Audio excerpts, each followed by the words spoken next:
kayo nagtataka paano na-spend yun in 11 days? 5 of which are holidays. Mr. Chair, given the nature of the fund, that it's confidential. Doon po kayo bumabalik dun sa nature of the fund palagi eh. Ministerial lang pala yung trabaho ninyo. Masarap na trabaho yan ah. Ang tatalakayan natin ngayong araw ay ang budget ng Office of the Vice President. I would like to forgo the opportunity to defend the budget, and I will leave it to the House to decide on the budget submitted. So, magsasayang tayo ng oras dito, paulit-ulit yung sagot. That is acceptable to us. The Deputy Minority Leader, Madam Franz Chair. Castro, may now proceed. With all due respect, I will not Madam Chair. repeat my question every time, my answer every time there is a question. And may I seek permission that every time there is a question, that is my answer. Madam Chair, I will call you and you can do as you please, Madam Chair. Kasi po, tapos na ang presentation time kanina. So that was the opportunity for the resource person para magsalita. So now we have formally entered the interpellation period. So mas mainam po na pakinggan na ng Vice Presidente ang tanong na ating mga House members.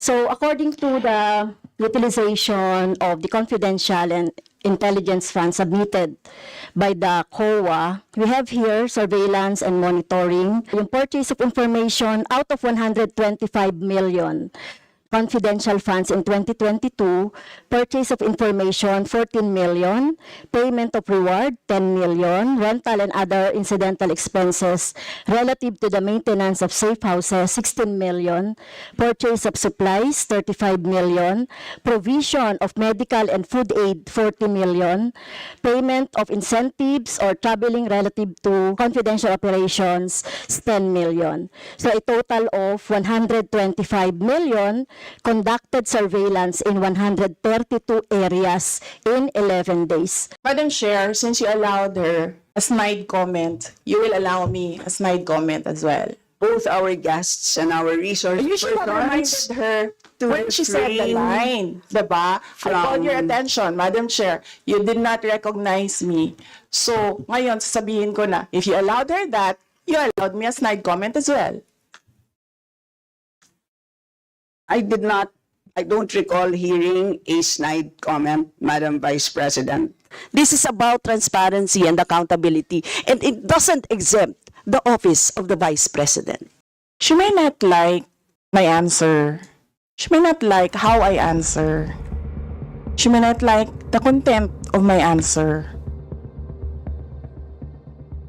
Q4 2022, which is the subject of the notice of disallowance, it was found that there's a 73 million out of 125 million that was considered by COA as disallowed. Hindi kayo nagtataka paano na-spend yun in 11 days?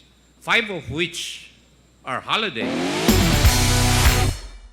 Mr. Chair, given the nature of the fund, that it's confidential. Doon po kayo bumabalik dun sa nature of the fund palagi eh. Doon kayo nagko-cover. Definitely, your job is to see to it that public funds are spent properly. Now, may I ask you, personally, are you safeguarding the expenditure of public funds insofar as your job is concerned?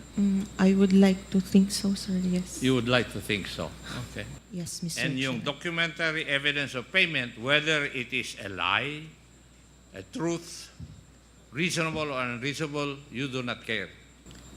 It is, since it's just compliance, sir. Okay? Ministerial lang pala yung trabaho ninyo. Masarap na trabaho yan ah. Hindi po ito nagre-refer sa long-term lease. Po, sir. We have no way of knowing. Tama po Yes ba? po. Okay. So, ibig sabihin, ito nakalagay po dyan na 16 million, ito lang po yung covered niya. Yung December 21 up to December 31.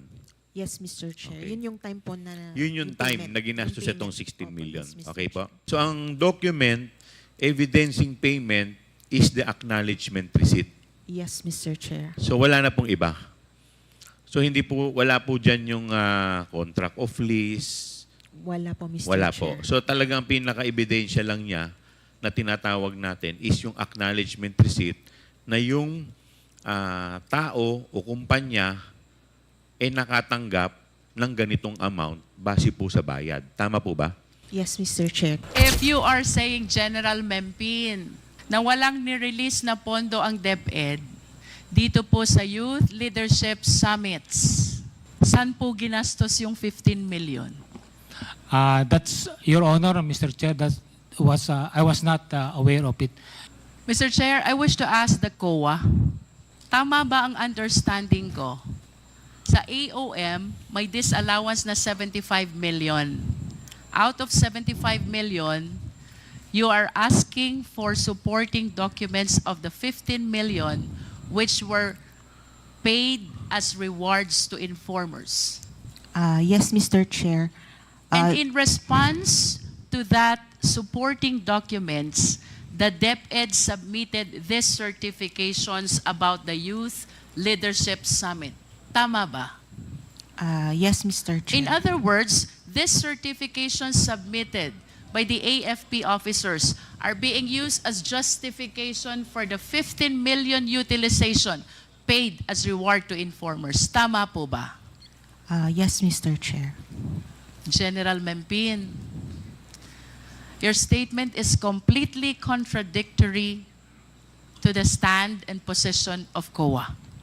And similar to the questions that were propounded to the three other AFP officers, kapag ho ba nagwa-YLS kayo, sinong gumagastos? Ma'am, sari-sariling agency po na nagpa-participate dito ang gumagastos. Sa amin po, more on facilitation and security, kami po ang gumagastos sa sarili naming mga tropa. And with respect to the children and the youth who are the participants, do you confirm what they said already? LGU ang gumagastos? Yes, ma'am. Sabi niyo po, General, wala talagang gastos ang DepEd dito? To You be stated clear, that kanina. because as I was asked if the confidential funds is used for the conduct of wireless, so it's clear that no funds is downloaded or given to the Philippine Army for the use of the conduct of wireless. These statements, Mr. Chair, are completely contradictory to what DepEd has made the COA believe in the submission of all these certifications. Mr. Chair, to proceed, let us all be reminded, ito pong confidential fund na ito, pera ng taong bayan.